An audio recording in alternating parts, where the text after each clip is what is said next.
tudo bom? Tudo bom. Uma coisa que é importante todo mundo a gente lembrar aqui na live, né? Eu e a Bárbara, a gente está em várias atividades, frentes de trabalho, voluntária, movimentos, comitês, que a gente participa juntas em alguns, né, Bárbara? Então a gente até teve uma reunião hoje cedo participando de uma área de pesquisa já, né, numa construção aí dentro do comitê do Cabicim, e participamos, né? Enfim, a Bárbara está aqui como convidada, porque essas lives que têm ocorrido todas as quartas-feiras são para divulgar todos os promotores, instituições e pessoas que são signatários e endossam, né, o manifesto da Rede Saúde e Natureza Brasil, uma rede que é constituída desde 2020 e tem, né, no seu grupo cerca de 70, 80 participantes, são signatários por volta de 50 pessoas e instituições, e atualmente, né, a gente tem aí feito esse movimento, esse esforço de divulgação sobre a importância da relação da natureza e da saúde da natureza, né, para as políticas públicas e a sociedade. Hoje nós estamos com cerca de 300 signatários já nesses manifestos, e a gente continua aberto, né, para coleta de assinaturas, para endosso de instituições, organizações de sociedade civil, centros de pesquisa, né, outras empresas que trabalham e que atuam também com o olhar ambiental e da saúde. Você que é profissional, né, que atua também nessa área, é super convidado a assinar, fazer parte, conhecer os fundamentos do manifesto no site redesaudenaterezabrasil.com e compartilhar com a sua rede, convidar mais pessoas também a participarem. Esse manifesto vai ser entregue, a gente acredita que para final de novembro, para as entidades dos Ministérios da Saúde e do Meio Ambiente e outras entidades representativas, né, para que exista essa mobilização em torno da temática de saúde e natureza. E muito bem-vinda novamente, Bárbara, assim, uma alegria, né, falei aqui para o pessoal da tua formação, mas eu fiquei aqui pensando, né, o que dentro, você tem uma trajetória toda já conectada, né, sua formação base, eu acho que isso foi uma coisa que me encantou muito quando eu te conheci, reencontrei, né, ali na Exalc, no simpósio, você oferecendo aquela workshop de fenomenologia. Eu acho que esse teu olhar em relação à paisagem, as questões da geografia, foi muito enriquecedor, né, para colocar a gente em contato com esse tempo maior do nosso planeta, né, do nosso espaço. Eu queria que você talvez começasse por aí, falando um pouquinho dessa base, né, que te traz todo esse processo profissional. Legal. Obrigada, Ju. Bom, primeiro também quero agradecer, né, a oportunidade de estar aqui trocando mais um espaço, né, de diálogo aqui entre nós e com quem mais estiver aqui no momento presente, né, também se tiver perguntas, tal, que a gente possa ir colocando. Eu só peço um pouco aqui de paciência com a luz, enfim, porque está num vai e vem, né, de iluminação. Vai cair um toró aqui, espero que não impacte, já vou avisando, né? Espero que não venha interferir na nossa live aqui, né? Não, mas enfim, vamos lá, vamos começar do chão, né? Né? Eu brinco eu brinco que eu vim lá do fundo da Terra para encontrar a nós mesmos, né? A nós, seres humanos, né? Então, eu comecei estudando a natureza do planeta, né? As dinâmicas. Muita gente pensa assim, a geologia estuda pedras. Mais ou menos, né? Pode ser que sim, pode ser que não. Mas a dinâmica, né? A gente estuda, na verdade, toda a dinâmica de nascimento e processos de morte, né? Então, fala pulsão de vida, pulsão de morte, numa linguagem já psicanalítica, né? Mas é bem isso.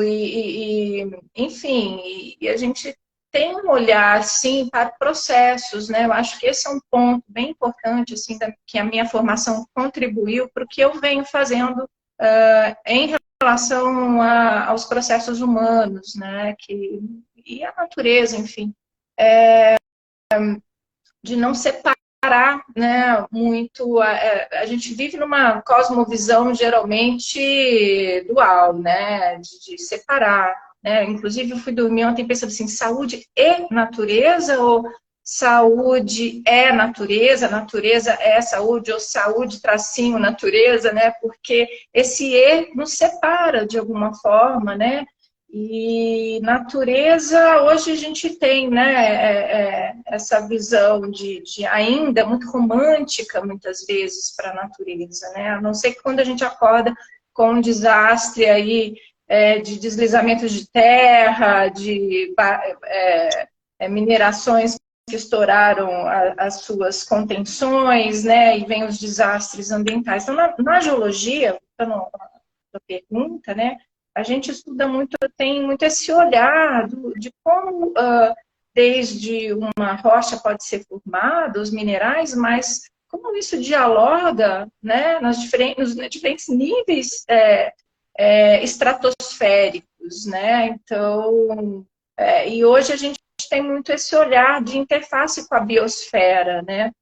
Então, a geologia, eu acho que hoje está pedindo, convida a gente a olhar muito para esses processos que dialogam com os nossos, com esse antropoceno, né, que estamos, né, com esses processos que já estão além do Holoceno, que seria a última era da escala geológica, né, e agora a gente já tem esse antropoceno. Tamanho os nossos impactos humanos nos processos naturais, né? Sim. Então, a partir da geologia eu tive um professor, eu gosto muito de lembrar dele, o professor Rupert, que era de geoquímica, e a primeira vez que eu ouvi falar de Goethe foi com ele. Ele era alemão, ele é alemão, né? E ele era apaixonado pelo Johann Wolfgang von Goethe, que tinha, né, já porque esse professor, ele conhecia, além da literatura muito famosa alemã do Goethe, ele conhecia já o Goethe naturalista, o Goethe mineralogista, né? O Goethe, com seus 70 anos, foi estudar mineralogia, né? Então, me inspira muito.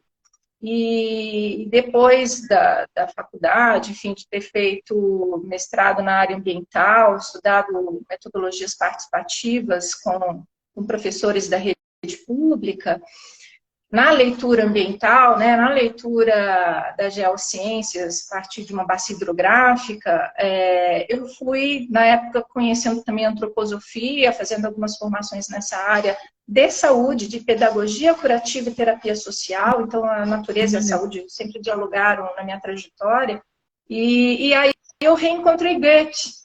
E na antroposofia se inspira muito, né, numa visão quadrimembrada, holística do ser humano e da natureza. Fala-se muito lá não fala de 3 reinos, falam de 4 reinos, considerando que o ser humano é como se fosse um reino também, devido, enfim, aos processos mentais, espirituais, né, que temos. E aí volta o Goethe, então, reencontro aí numa dessas formações, depois encontro nosso colega, querido colega Dr. Ricardo Gelman, né, me convida por ser geóloga, me chama para fazer um trabalho com ele de fenomenologia goethiana, onde eu fui trabalhar mais a área da mineralogia, né, e aí pronto, né, o mosquitinho do goetheanismo me picou. E esse trabalho foi lindo, aliás, a Rita Mendonça, que esteve aqui, participou também, foi como, na verdade, participante na época, o Fernando Binhar, né, e muitos outros, eram uma diversidade de participantes, assim, de várias áreas. E que legal você estar falando do Dr. Gelman, ele vai estar com a gente na semana que vem. Recomendo assistirem a live dele, imperdível. Então, Ricardo é um grande amigo, assim, além de grande mestre, inspirador, né, também aí da fenomenologia, ele sabe muita coisa, assim, trabalha muito nessa interface também do ser humano e a natureza, né. Mas, então, foi um projeto muito lindo, de 1 ano, 1 ano e meio, junto com a Umapaz, da Prefeitura de São Paulo, né, o Instituto Mali, foi feito na Ilha do Cardoso durante 1 ano inteiro. A gente foi fazer investigações, né, da natureza nesses 4 âmbitos, né, geologia, botânica, zoologia e antropologia, contando com vários especialistas das áreas. Foi muito lindo. Precisamos repetir. Agora, na Com certeza. Ecomediária, eu venho fazendo uns workshops online na pandemia. Foi muito interessante, foi uma oportunidade de oferecer enfim, esse amor que eu tenho, essa conexão com a natureza, justamente por estarmos tão separados uns dos outros em função da pandemia, né, da reclusão que tivemos que ficar, né, ilhados em casa, enfim, contemplando, né, os nossos tempos. Sim. E aí eu ofereci a Metamorfose Criativa, que foi uma versão, vamos dizer, um pocket desse grande projeto que a gente tinha feito de 1 ano, né? Mas aí eu agreguei uma parte assim de pedagogia social, um processo de olhar também no diálogo, né, do seu momento presente com a natureza. Enfim, Uhum. gosto de inventar moda, gosto de criar processos, já sabe, né? Muito lindos, inclusive, importantes para o desenvolvimento de todo. Assim, eu participei e fui, para mim, foi um momento tão importante, tão sensível de reconexão e de percepção com o agora, né? Essa presença e essa entrega com o diálogo. Eu acho que se você pudesse trazer mais detalhes, né, para as pessoas do que é exatamente esse processo fenomenológico, como é que a gente de repente pode exercitar isso no nosso dia a dia, né? Mas eu acho que assim, as bases, né? Como que a gente, quais são essas referências quando você fala, né, Goethe, até eu acho que contextualizar as pessoas, né, um pouco mais a respeito dele e dessa filosofia toda que ele cria, né? Tá. Steiner, na Bom, verdade, né, vai criar a partir de Goethe, mas enfim, você acha que você vai dar todos esses detalhes, né? tá. Falar talvez um pouquinho de Goethe para quem não conhece, não ouviu falar, né? Ele foi para mim, um grande gênio, naturalista, ícone literário, né? Marcou uma época literária na Alemanha no século XVIII, né? E final do século XVIII, enfim. E o Goethe, ele foi também, bem interessante a biografia dele, ele foi um grande ícone também na política. Ele era um ativista, no nosso termo hoje contemporâneo, eu poderia dizer, arrisco dizer que ele foi um grande ativista político, científico e artístico, né? Ele era muito engajado na sociedade europeia naquela época, e grande influenciador, né, de grandes pensadores, inclusive o Freud. Quando eu comecei a estudar, a ler Freud, estudar psicanálise, eu fiquei muito surpresa quando eu via várias citações do Goethe em relação aos processos, fazendo essa ponte de pensar que a natureza, por exemplo, pegar um exemplo que talvez mais conhecido, né, a peça teatral Fausto, né, o famoso Fausto de Sim. Goethe.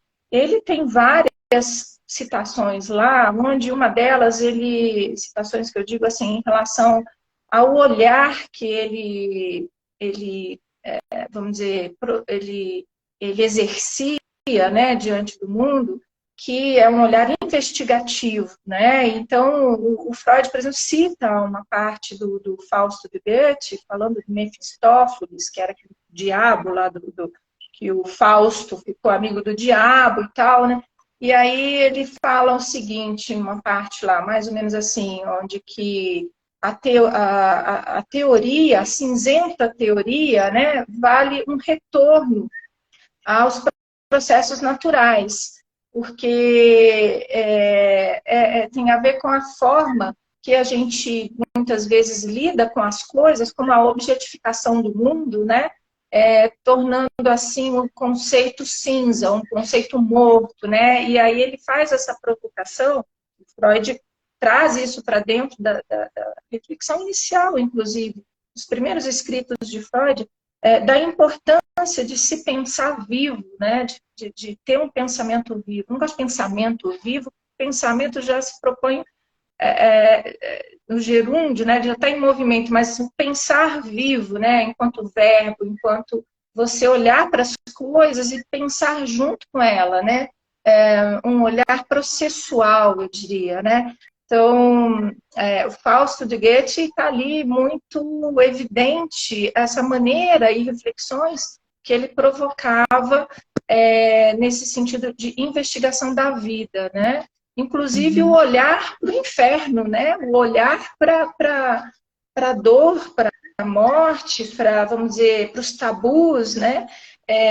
E não, vamos dizer, viver sobre os conceitos prontos, os tabus, mas sim rever, né, de forma viva, o que faz sentido. Então, e isso dialoga muito com a nossa crise climática, por exemplo, hoje, né? Olhar para a natureza, olhar para qualquer processo que a gente se encontre, né, em contato, num âmbito mais natural, e tentar, então aí vem, né, a proposta do goetheanismo, ou fenomenologia goetheana, o método de Goethe, tem várias formas de abordar.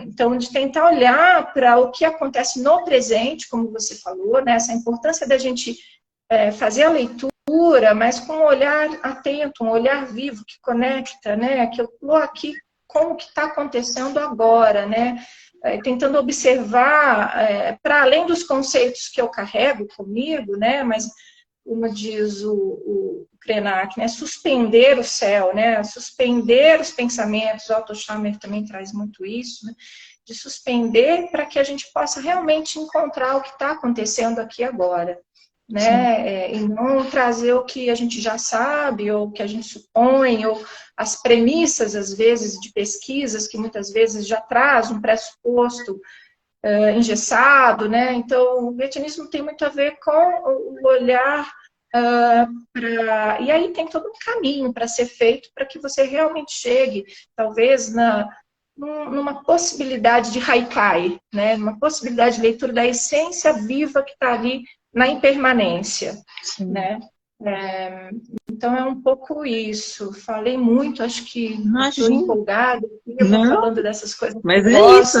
Hoje o tempo é seu também, né? A gente quer aprender com você e aprofundar nos seus conhecimentos, tanta informação interessantíssima você trouxe. E, assim, eu acho que são conteúdos que não estão tão acessíveis assim para a população, né? Às vezes as pessoas não têm referência dessas práticas, né? Inclusive você, né, na Ecomediar, muitas vezes você oferece cursos abertos, né, para as pessoas. Então vale a pena o pessoal seguir, né, o Instagram, acompanhar no site a agenda de cursos, né? Você sempre oferece práticas e ajuda também instituições e pessoas a desenvolverem a partir desses métodos, né, que você foi somando, consolidando e desenvolvendo ao longo do tempo das suas práticas. Conta um pouquinho dessa sua aplicação desse conhecimento, desse embasamento teórico em relação a essa forma um pouco mais, talvez, utilitária, né, dentro do dia a dia de uma gestão de uma instituição, de uma empresa, ou no encaminhamento, né, também de projetos pessoais. Como é que você tem trabalhado nisso e as pessoas também podem se beneficiar, né, e até procurar Ecomediar para esses processos? Uhum. Então, Ju, eu parto do princípio de trabalhar com perguntas, né, a partir da pergunta da pessoa que chega, né? Então, ela chega com um pedido, uma queixa, que se transforma numa demanda, e aí a gente vai junto, né, trabalhando, porque tem várias possibilidades de trazer esse olhar investigativo, fenomenológico para dentro das organizações e para os processos individuais também. Então, vai depender muito da pergunta, do momento, do contexto, sempre, né, partindo do contexto, de qual é, vamos dizer, a escala, né, que a pessoa quer trabalhar, ou a organização quer trabalhar, né. Então, assim, não tem um produto pronto, mas eu sempre desenho junto com a pergunta, né. Agora, a gente posso dizer aqui que existe uma maneira de fazer... Espera, uma água que eu vou... existe uma maneira, né, um como, né? Um como olhar para qualquer pergunta que seja, né?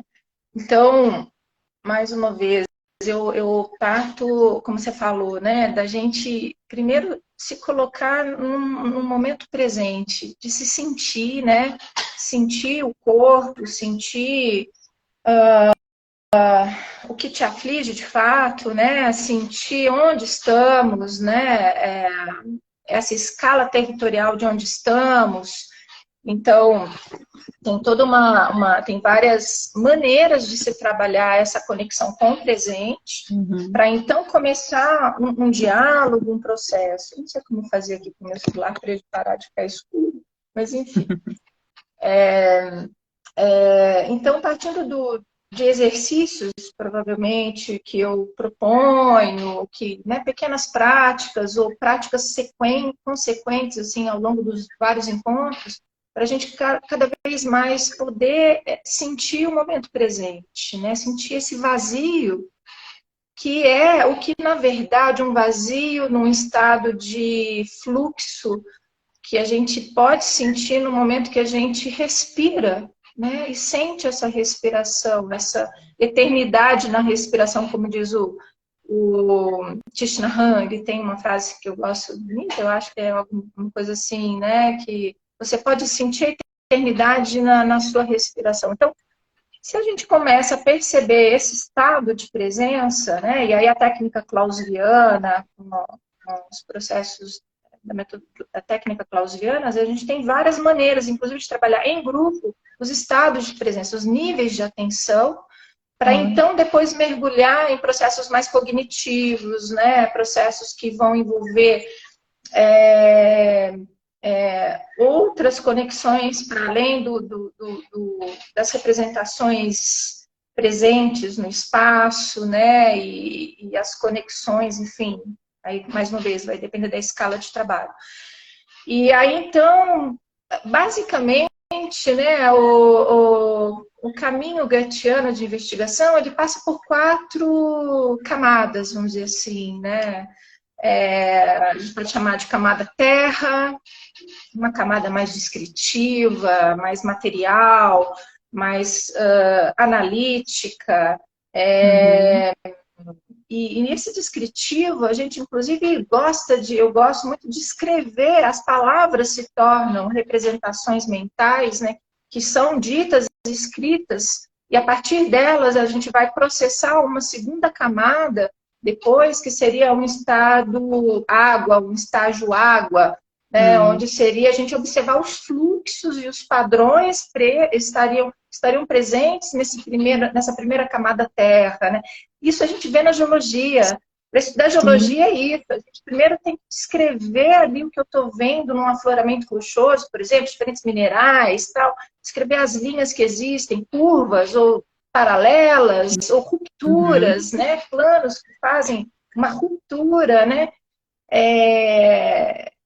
Inclusive, tem muita linguagem que eu vejo hoje nas narrativas que vem lá de uma ciência naturalista para falar da ciência humana, né?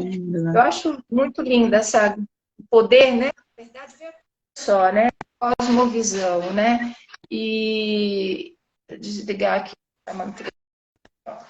E aí, então, da camada água, quando a gente começa a perceber as coisas em fluxo, numa relação temporal, né? Uma relação temporal, porque no primeiro momento descritivo, terra, a gente vê o que está aqui agora. E aí, quando a gente vai pensar em tempo, numa segunda camada, a gente vê que, poxa, aquilo ali tem, né, fluxos antigos que fizeram aquela rocha se tornar curva, ou se tornar rúctil, né? E aí a gente começa um processo imaginativo, né? Sai de um plano simplesmente volumoso, 3D pode ser, porém a gente começa a ir para uma metafísica, né? Para um plano mais no sentido de poder pensar imaginativamente, esse pensar vivo, né? Para além da matéria. Então, considerar os processos, né? Que seria nessa segunda fase da etapa água, vamos dizer assim, né? tem vários nomes que se dá, né? Rudolf Steiner dá outro nome, outro fulano de tal, enfim.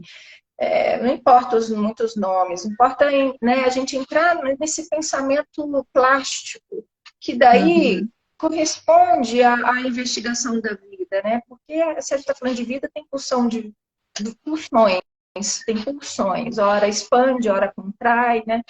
E aí depois da etapa água vem a etapa ar, que é onde a gente poderia dizer, né, o Goethe daí entra com um pensamento empático sobre o que é que a gente está, na verdade, pesquisando, né? Não é nem simpático e nem antipático, né? Não é aquele romantismo da natureza que a gente chega, muitas vezes, ver, né? Fala, nossa, enfim, e ficar preso, às vezes, nas lembranças de infância, e aí perco o presente. Se eu fico presa na simpatia extrema, né? A gente perde a relação do momento presente. Então, a empatia é também um desafio no sentido da gente estar aqui agora, né, com o que a gente está se relacionando.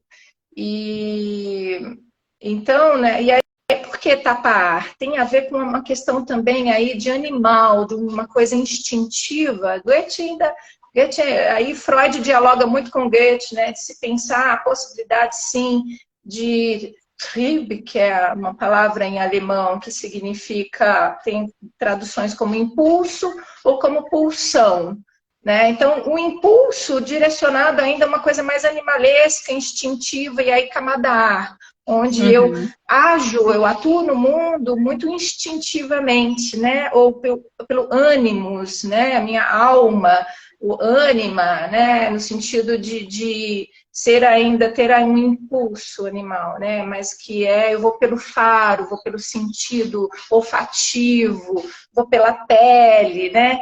E isso a gente é uma camada importante para a gente adentrar a natureza, né? Sair da superfície da visão, né?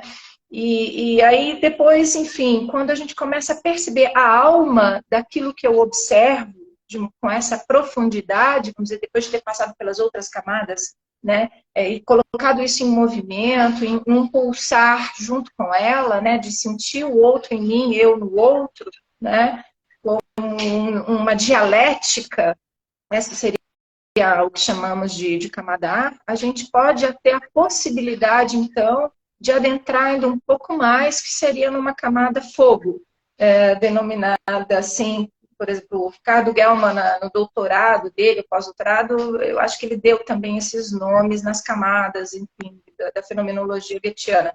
Mas tem, poderia-se dizer, uma camada mais intuitiva, né? O Rudolf Steiner, na antroposofia, fala muito da intuição nessa última camada, onde a gente poderia estar acessando, então, com mais profundidade aquilo que seria não um eu estático, né? Não uma essência, não gosto muito dessa palavra, mas vamos dizer, uma singularidade, né? Daquilo que eu estou observando. Né? Então, a singularidade daquele rio, a singularidade daquela planta, a singularidade daquela montanha, daquele contexto de paisagem, por exemplo. O cerrado, ele tem uma singularidade devido às espécies e o tipo, espécies de plantas, devido à qualidade do solo, à qualidade do aquífero, a qualidade da umidade do ar, né, totalmente diferente da Mata Atlântica, de outros biomas. Então, assim é possível também estudar a fundo, né, e o Goethe fazia muito isso, ele tem um livro maravilhoso que é Viagem à Itália, né, que ele descreve a primeira vez que ele vai para a Itália, assim, nessas minúcias, né, e você vê que ele chega nesse lugar, que ele chega num lugar onde, olha, aqui eu ia falar antes, nos Alpes, tem tais elementos únicos e que traz um caráter, ele chama de caráter, ele chama de personalidade da paisagem, né, única, né, então, enfim, é um pouco esse resgate também, vamos dizer, eu gosto de às vezes brincar assim, que para mim faz muito sentido esse caminho do goetheanismo, porque ele traz esse olhar vivo que eu acho que a gente perdeu muito ultimamente, né? essa desconexão, famosa desconexão com a natureza, devido aos processos tecnológicos, né? Aliás, o Fausto Guedes faz uma crítica muito boa, né? Lá naquela época, né? Final do século XVIII, da questão tecnológica, né? Que quanto que afastaria, né, a paisagem destruída pelas máquinas. Ele relata isso. Fico me perguntando o que falaria hoje, né? Como ele viria hoje. Pois é. E a gente está nesse desafio atual, né? Acho por isso que o manifesto é tão importante, Juliana, né? É uma maneira, eu acho, de, através da rede Saúde e Natureza que estamos, né? Cada um trazer o seu olhar, a sua pulsão de vida, né? O que te entusiasma, para que a gente possa encontrar novas formas de viver o presente, né? Talvez não pensar tanto nos desastres que ainda estão por vir, que estão quase que escritos nas estrelas, né, e no próprio planeta Terra que estamos vendo, mas o que a gente ainda consegue criar, né, porque o nosso grande potencial criativo tem que ser a serviço de todos os seres, né? Então, isso, o budismo, Buda já falava isso lá atrás, né? Nossa, achei incrível todas essas suas...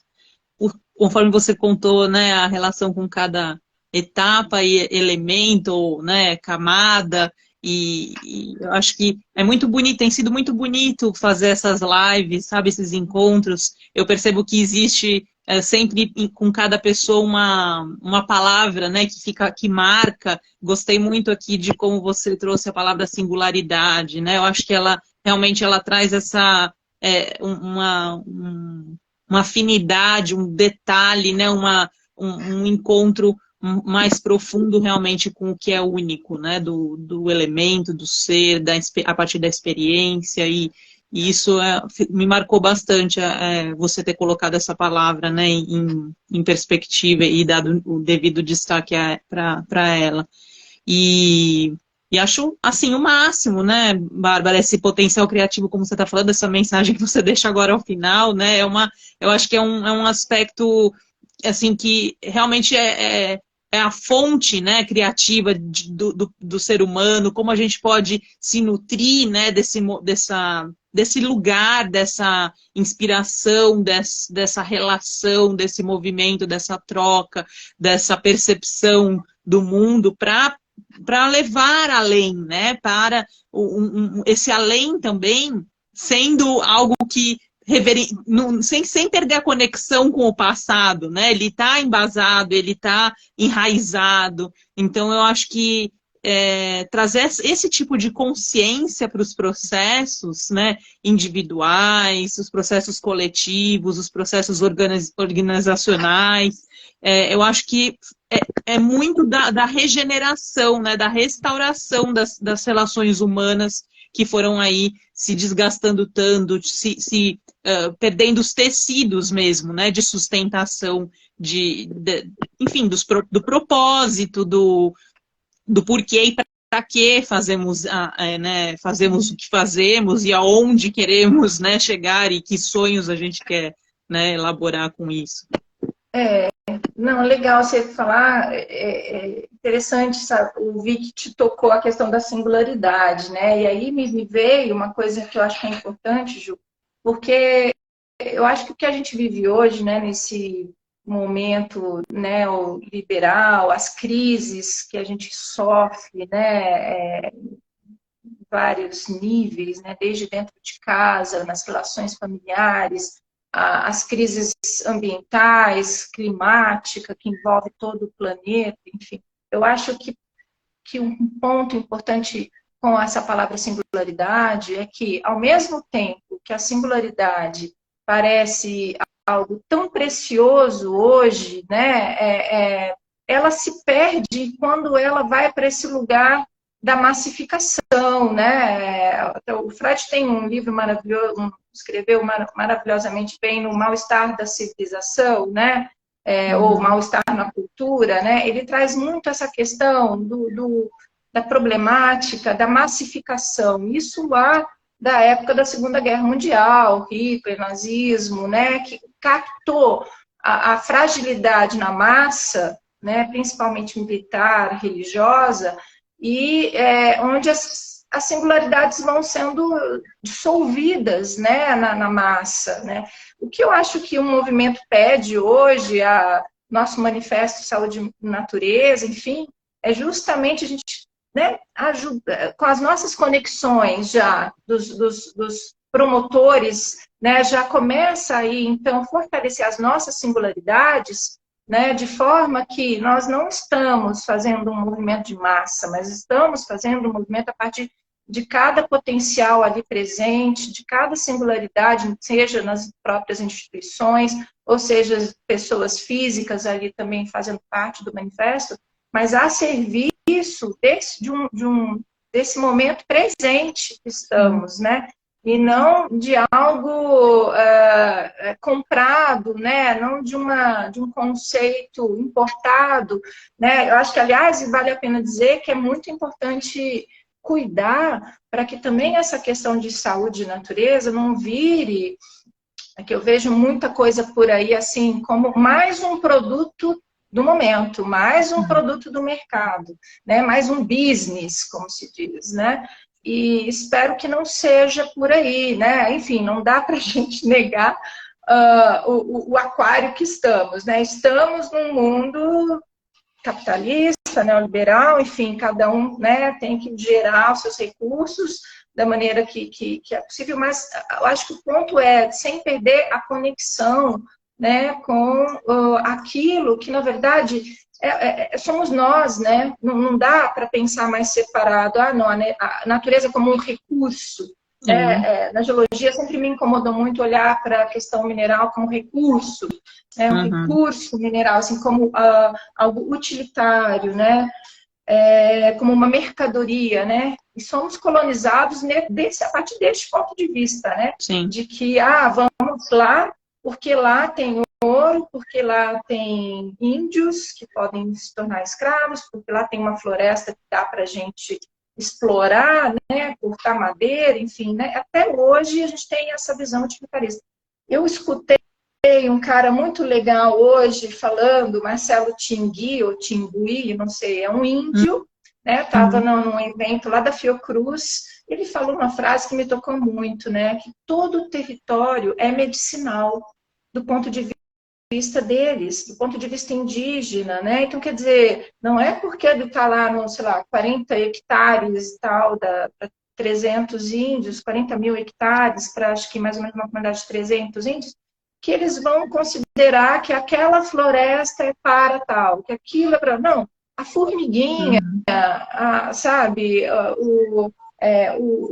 o córrego que passa, tudo é medicinal, né? Então, pensar o território como saúde, como medicina, né? Então, como eu estava dizendo no começo, né? Saúde não está separada de natureza, a natureza não está separada de saúde, né? Sim. Nosso drama é cuidar do que ainda temos, né? Porque já perdemos muito da qualidade, da saúde natural, né? Então, acho que a gente, enfim, para a gente poder viver melhor, viver bem, a gente precisa estar né, olhando para como podemos cuidar melhor, né? Acho que essa ideia do cuidado, né? Da gente aprender a se cuidar melhor, né? E tem toda uma coisa que atravessa que acho que está muito no campo assim de um olhar exploratório, né? Sim. E talvez hoje eu diria a gente precisa de um pensamento, uma epistemologia que é um olhar investigativo e não exploratório. Né? Um olhar que possa realmente fazer com que a gente se perceba uma coisa só, no sentido da não dicotomia, né? Homem e natureza, mas que a gente possa sentir... Uma coisa que me passou na cabeça, né? Enquanto você falava a respeito da questão do recurso, né? Da gente enxergar a natureza como um recurso, é que a gente entrou, na verdade a gente está para fora e para dentro, né? Somos também um recurso desse processo capitalista, viramos, né? Nós, sociedade, nós, indivíduos, viramos um recurso dessa máquina, né? Que criamos e vemos que ela é completamente insustentável, completamente desequilibrada, né? Prejudicando a nós mesmos e o ambiente. Então, é quase que foi falado muito, né, José Bueno, durante o TEDx de Urubatuba, que aconteceu no final do ano passado, que a palavra regeneração, mas um espelho também. É um pouco de como temos nos tratado, como tratamos o mundo, permitimos nos tratar, e é um reflexo, né, mútuo. Então, fizemos isso com o ambiente. Não, fizemos isso com nós mesmos também, estamos ambos padecendo, né? Acho muito legal esse termo, né, que está, vamos dizer, na moda, né, e acho que é importante que esteja, né, a palavra regeneração, porque é muito fácil de pensar em regeneração quando a gente pensa em pele, né? Ah, cortei aqui, vai regenerar. Então, se a gente pensa que a natureza, né? Cortei ali, né? Tem uma cava de mineração gigante ali, que foi, sei lá, tem uma cicatriz enorme na encosta, né? Uma vossoroca e tal. Vai regenerar, mas só vai regenerar até um certo ponto, não vai voltar ao que era, né? Mas é possível cuidar e para que, né, em futuras intervenções, em futuras ações junto ao mundo ambiental, a gente possa pensar um pouco mais a respeito de como regenerar, né, a partir de um impacto, né? Sim. Agora, uma coisa que eu lembrei, Juliana, para a gente puxar um pouco aqui para o nosso lugar juntas lá no Comitê Saúde e Natureza do CABCIM, né, do consórcio acadêmico brasileiro, uma coisa que eu acho bem relevante para o momento, estou bem feliz da gente estar, inclusive, juntas participando disso, é o mapa de evidências, né? Mapa de evidências clínicas de saúde e natureza. Por que esse mapa de evidências, né? Isso talvez quem quiser saber mais, não dá para a gente aprofundar aqui, mas dá uma olhada depois no nosso site, enfim, né? O CABCIM, que é o Consórcio Acadêmico Brasileiro de Saúde Integrativa, ele está junto com parcerias a Pirene, esqueci o outro nome, enfim, a OPAS, né? Está promovendo, está desenvolvendo vários mapas, né? Eu falo, a geóloga não larga do mapa, né? Mas só que é um mapa um pouco diferente, no sentido de, agora, saúde e natureza, a importância do mapa que a gente está fazendo de evidências é um resgate de trabalhos, né, do mundo inteiro, para que a gente possa, com essas evidências de comprovações clínicas do benefício da natureza para a saúde humana e, enfim, o diálogo mútuo, que né, sem querer separar saúde e natureza, mas como um instrumento para políticas públicas, porque no Brasil, até hoje, né, a gente não tem política pública firmada a partir dessa questão do diálogo, da dialética da saúde com a natureza, né? Então, existem políticas isoladas, né? Tem o Ministério do Meio Ambiente, tem o Ministério da Saúde, o Ministério da Educação, mas a gente com manifesto, né? E junto, tendo um mapa de evidências de saúde e natureza nas mãos, a gente consegue promover,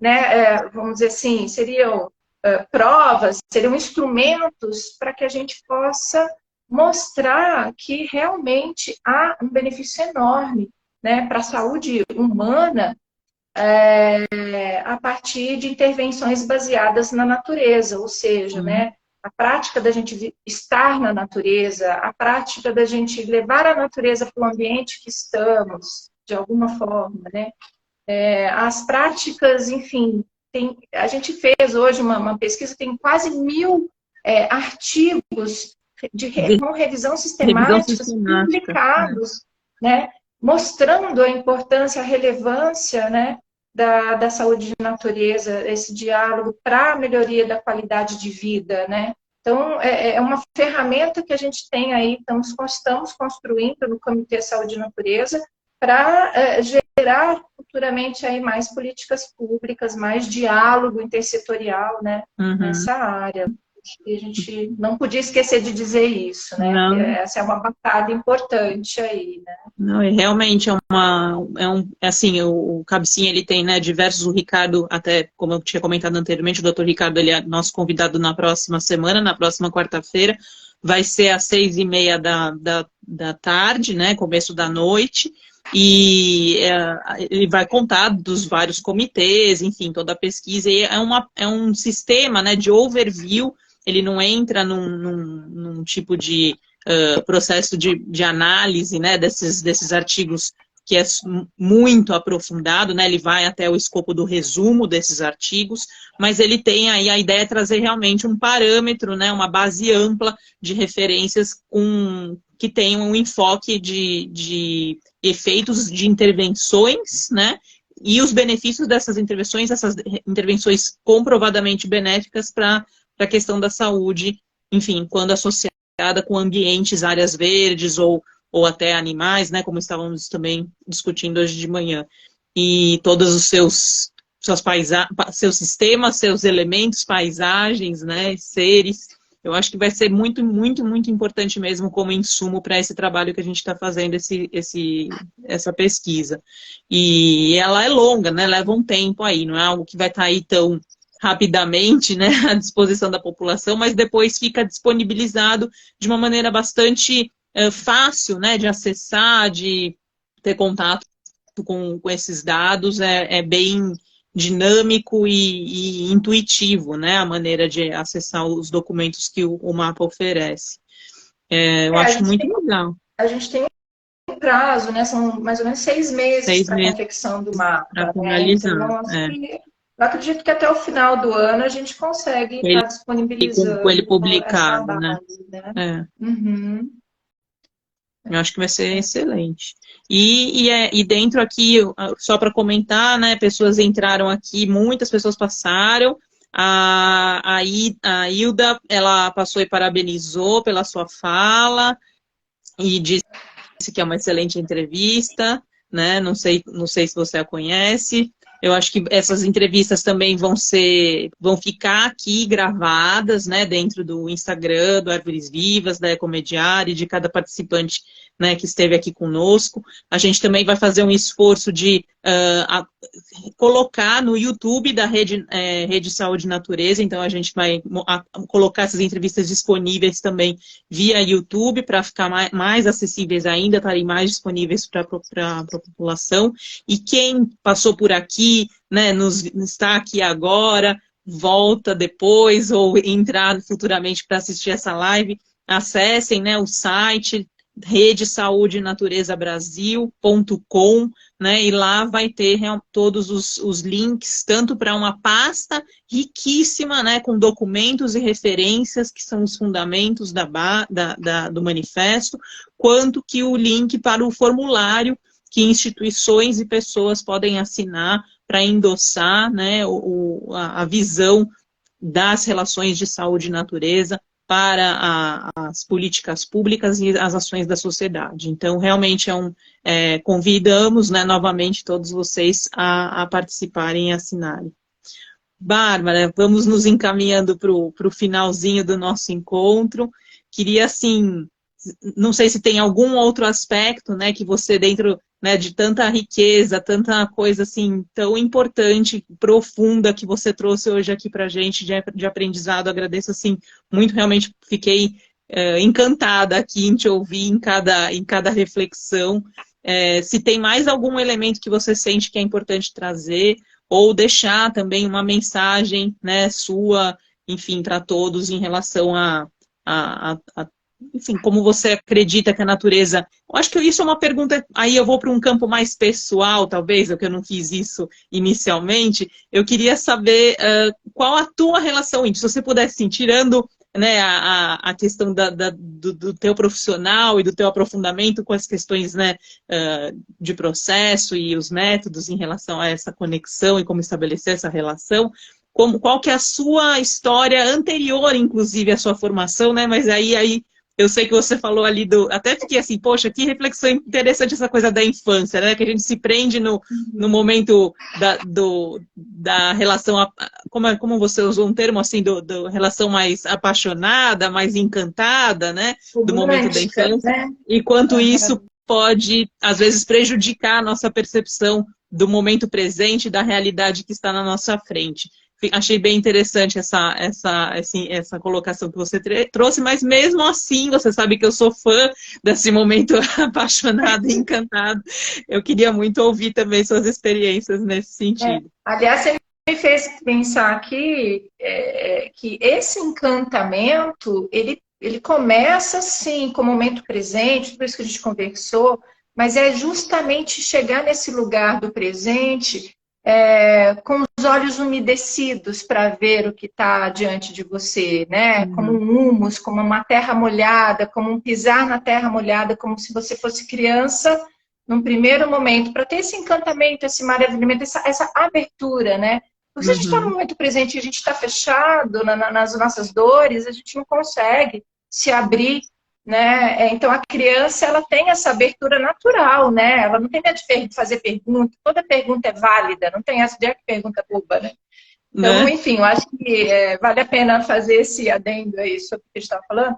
Agora, da minha infância, eu acho que realmente tem tudo a ver a minha predisposição hoje para fazer o que eu faço, essa conexão que eu sinto profunda com a natureza, porque eu, desde até os 12 anos de idade, né, desde que eu me entendo por gente, até os 12 anos mais de idade, todos os domingos eu ia para a fazenda do meu avô, que fica ficava no sul de Minas. E então, perto de Poços de Caldas, onde né, temos ali uma ruína de vulcão, né? Já foi um vulcão. Então, eu ia subir a montanha, caminhava sozinha, caminhava com os primos pequenininhos, né? Então, eu gostava de pular o córrego, né? E ficava, às vezes, contemplei muito a natureza quando eu era criança, né? Então, acho que enfim, conversei tanto com a natureza que ela nunca deixou de conversar comigo, né? Acho que vem muito daí, desse lugar, né? Do contato direto mesmo. Sim. E meu pai foi um grande inspirador, ele também tinha lá os seus mineraizinhos, as pedrinhas, e sempre, né, mostrava e tal. Então, enfim, gostava de olhar a paisagem, né? Morava num lugar alto, assim, no topo do morro, enfim. Então, eu acho que tudo isso vai contagiando, vai, né, entrando nos poros, né? E os poros, os olhos dos oros não dá para fechar, né? Enfim, às vezes a gente fecha, mas depois a gente abre de novo, né? Tem os seus momentos. E você nasceu aonde e cresceu aonde? Em que cidade? Eu nasci em Pouso Alegre, sul de Minas. Sul de Minas. E cresceu lá também? Cresci até os 16, vamos dizer, aí já fui para o mundo, né? Vivi em vários outros lugares, países. Muito enfim, legal. aí começa a andança. É bom, a gente, por isso que até você trouxe muito também um pouco do Cerrado, né? Como, nossa, na hora que você falou do Cerrado, assim, bem, né, apaixonante essa relação. E eu sou apaixonada realmente pelo Cerrado, é um bioma incrível brasileiro. E acho que, assim, todo brasileiro mereceria conhecer todos os biomas, né? Biomas, né? Vamos pensar nisso, Juliana. Vamos fazer um projeto aí para a gente fazer essa ronda, né? Eu fui estudar em Ouro Preto, né? Eu me formei na Federal de Ouro Preto, fazer geologia lá, porque eu não queria USP. Eu não queria, né? Nada contra, acho que assim, maravilhosos os colegas upianos, mas eu não queria viver em São Paulo, porque eu queria aquele cenário, o Henri Gorsex, que foi um dos grandes cientistas que veio, né, junto com a corte portuguesa, inclusive para fundar lá, enfim, ajudar a fundar, estabelecer a Escola de Minas de Ouro Preto, né? Ele fala que lá era um laboratório vivo e porque se você está lá andando nos morros de Ouro Preto, não tem como você não se conectar com a natureza, né? Ela grita, né? Então, no entanto que a cidade ganhou o nome de Ouro Preto, né? De Vila Rica para Ouro Preto. Então, e você nos deixa alguma mensagem final, Bárbara, assim, de inspiração para o nosso dia a dia de práticas e conexões? Uau! Bom, eu acho que se a gente pudesse a cada dia, né, ter algum momento íntimo com algum ser da natureza, algum ser natural, né, fazer uma respiração, um agradecimento, eu acho que isso já aos pouquinhos vai, né, fazendo a gente sentir parte, né, volta a ter uma certa integração que foi destroçada, né, pelos processos históricos que tivemos e acho que toda essa separação, essa crise é justamente uma ruptura muito forte que tivemos, né, dessa falta de percepção de que, na verdade, estamos juntos, né? Não somos separados, né? Acho que honrar, né? Inclusive a dor, né? A dor dos desastres, das coisas feias. Não é só se encantar pela beleza, mas honrar a dor da natureza também, né? Eu acho que isso, para mim, faz muita diferença. Então, talvez possa ajudar aí quem está também vivendo momentos, né? De se perguntar o que a gente pode fazer nesse momento tão dramático, né? De crise ambiental. Acho que Sim. é isso. Nossa, gratidão. Gratidão enorme, adorei. Gratidão também, querida.